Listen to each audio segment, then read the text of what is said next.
Welcome back. We're talking Takamaz today, and we all love gantry loading systems. We all love speed. We all love reliability. We all love people walking in front of cameras. It's part of why we do what we do. It's so much fun. I got Chris with me to talk a bit more about Takamaz so you can understand a little bit more about where this can benefit your shop. Chris, thank you for being here. Thank you for talking Takamaz. Appreciate that. We do love automation, don't we? Absolutely.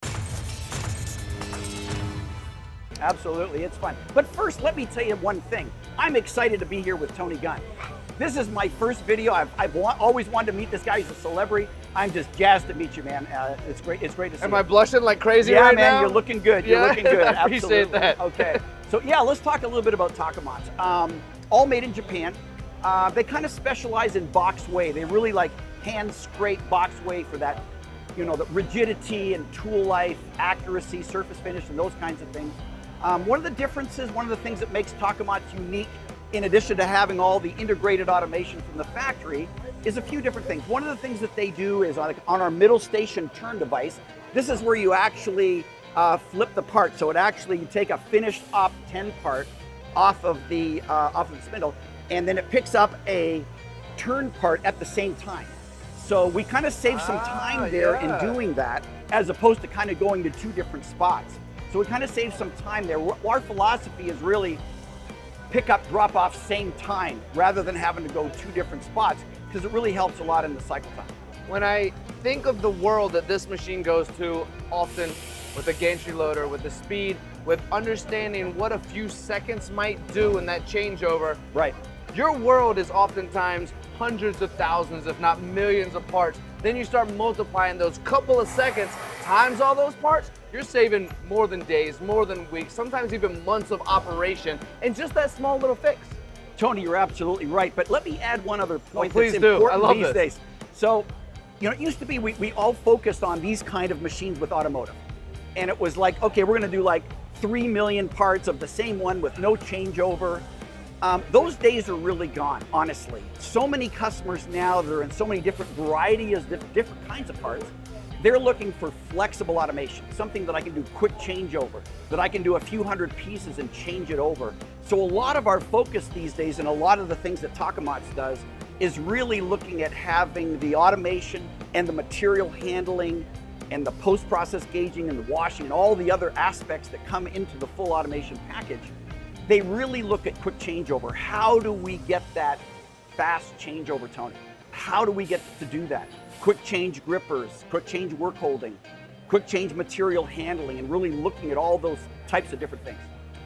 Are you telling me, Chris, that this machine that is known very well in automotive, as you mentioned, I call it the world that we all know. I wasn't going to name it, but you name dropped. Right. In automotive, are you telling me that if I'm a job shop kind of guy, if I'm a high mix, low volume kind of gal out there that's running my machine shop, I too should look at one of these machines? I'm exactly saying that, Tony. I'm exactly saying that, because that's where the market is these days.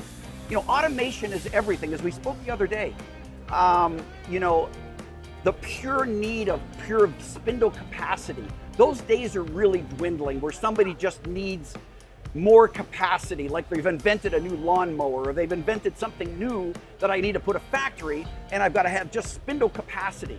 Today, it's all about automation and efficiency. Efficiency is really the key factor, which goes to changeover in multiple different parts. And this is what a lot of people are looking for. They're saying, listen, I got a family of 50 parts. How can automation work for me? So that's what we're all about. We're about taking those small little different kinds of parts, different families of parts, and really adapting them and making it work for somebody that changes over every few hundred parts. It's important to understand, and I'm absorbing what you're saying, and I think it's important for these folks to understand as well, because we do walk into conversations with an assumption that we already know the answer to the questions we have. And I would say that the answer to the question we have here in most cases is, I don't need this machine because I'm not running a million parts. To know that I can have the capabilities of this machine in a high mix, low volume machine shop, that to me changes my mindset completely on what my capabilities now are. Right. Tony, this is where the automation market is. It really is. even in automotive now, where we used to talk millions, many times now they're changing the line with a couple of 100,000 parts.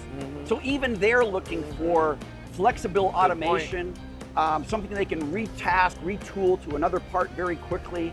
So this has really been the challenge. It's no problem to make a part, a ring, a transmission ring or something like that. I'm gonna run 3 million parts forever with no changeover. It's easy to design an automation system for that. But if you said, listen, I do 300 of those and 400 of these, 200 of those, and the parts are a little bit different, I need part orientation and different material handling and different work holding, and I need it all to be quick change, and I need it simple. Because the Tony, I gotta tell you this now. Oh, here comes the phone too. Look at this. Completely unscripted, having a lot of fun on camera today. He whipped out a phone. I know I'm taking too long, but I'll tell you. No, we love this. Let me tell you something. The operators today that you hire, the kids out of school, they were brought up with one of these things, right? So that's all they know. They don't know how to push buttons. They don't know how to dial a phone. They don't know this stuff, right? So the machine tool builders, if you look at all the machine tool builders, if you look at the controls, a lot of the new controls are really long ones. It looks like a Tesla screen, right? And they're all touch screen and everything, pull down menus. So what it is, here's the deal. You hire a young fella today out of school, what you're having him work on has to look like that because that's what they're used to. And if it looks, Tony, if it looks and feels like this, they're gonna be comfortable with it. They say, you know what, okay, I like this. I'm used to this. I can do this. I can run this machine. If you do something that has mechanical stuff and whatever, these, young people today, they're not even really brought up with a wrench or whatever. Have them like try to change the oil in their car. They wouldn't know where to begin, right, Tony? You're exactly right. And so you've named my second favorite part about working with this, because you're right. It's all about being familiar, being comfortable, being confident when we step onto a machine like this. Now, my favorite thing about these machines, Chris, and my second favorite was exactly what you just described, is look where we're standing. Look where we're standing. Think about your cobot cell or robot cell right now. It's all of this is going to be taken. How am I going to get to my door? How am I going to get to my screen? And on top of that, how much more floor space is taken? Look, I love a bar feed. I love a cobot system. I love a robot system. I love the automated cells, even from the side. But we're saving so much space right now, Chris. And when I think about all the prices going up, the inflation, the fight for real estate space now, did you know, and I'm sure you do, but did you know that some shops measure their floor and measure their machine as price per square foot? Crazy, instead of what the machine costs. So the ability to do more automation within a confined space and multitasking for multiple operations to get it done in one part by the end of the day, that's the success to go along with being comfortable. Absolutely. We use a lot of robots in what we do as well. There's certain times when robots are good. And you've got to take this part and you've got to twist it and you've got to go in there. You can use a multi-axis robot to do those kinds of things. But when you've got simple movements and simple loading, nothing beats a gantry. Nothing beats it relative to cost. Nothing beats it for loading time. And the systems of Takamaz are all designed from the automation. This isn't a machine that was designed for bar feeding and then we added a loader to it.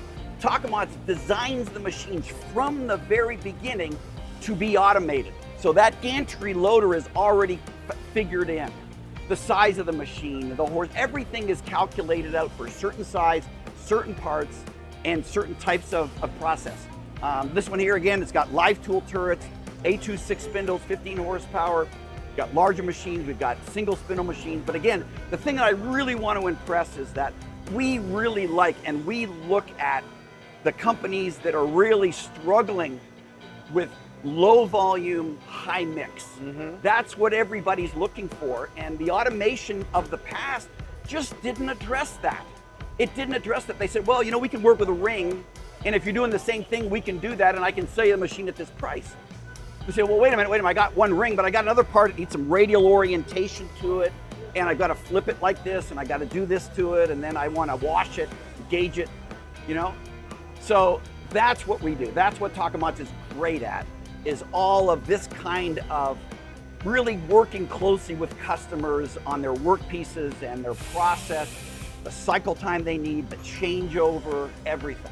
Because it's a whole package right now. You can't no longer just sell a machine with a gantry and expect that that's going to work. It doesn't work anymore. Facts, my friend. All right, we're gonna close this out. All right. But I think we have to do so with those fancy dance moves you just did about what a cobot can do. What can that cobot do? Yeah, How man. was that, Chris? What were you doing? let me tell you, I was telling about this guy in Houston, Texas, when I was a kid growing up, and he would jump up and, he'd wave his hand. And, so it's really exciting. But I enjoy it. I'm having fun. I'm an old guy. You're a young guy, but it's fun. I love being called a young guy. Yeah. It's amazing when that happens. Absolutely. Chris, thank you so much brother. for the conversation. Can we do it again? today. Let's do it again someday. One more time? Right now? Okay. Someday. Someday. Thank you, my friends. We appreciate you, Chris and I both. I hope you've learned a little bit today, and we'll see you again soon.